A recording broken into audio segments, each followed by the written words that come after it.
My channel Vince Plant TV. So ang gagawin natin ngayon ay first pruning ng ating apple mango na grafted, tapos multiple rootstock. So let's go.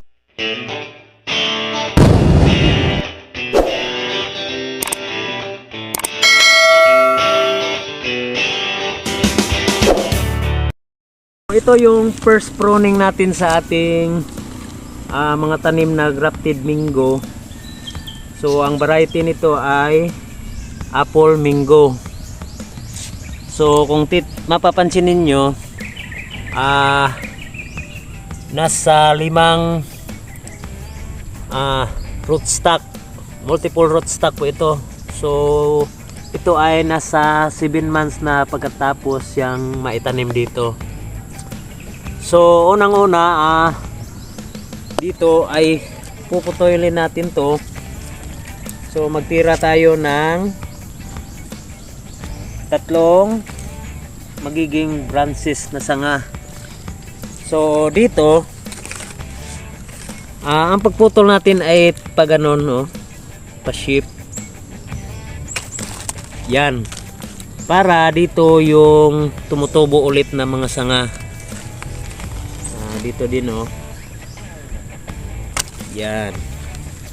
At saka dito. Yan. So ito yung patutuloyin natin na mga sanga. Ito yun 1, 2, 3. So 3. So pag may tumubo dito, yun na yun yung patutuloyin natin. At meron din tayong isa pa dito. Ang variety nito ay Namdokmay mango. Ito yung grafted din ito, galing ng Thailand. So kung mapapansin nyo, multiple rootstock din ito.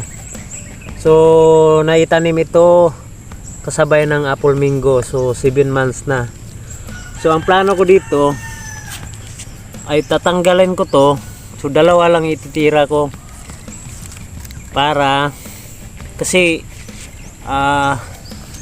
kailangan natin na ang training niya ay magiging semi-dwarf siya, yung pabubungahin natin na ganyan lang kataas. So ito tatanggalin ko dito, yan, at saka dito, at ito rin. Yan. So dalawa na lang ang natitira. Ito na yung final na patutubuin natin, palalakihin natin na magiging trunks niya. So kung nagustuhan nyo yung video ko, pag-like and subscribe na rin, and then pindutin nyo yung notification bell para updated kayo sa lagi kong mga bago kong video. Thanks for watching.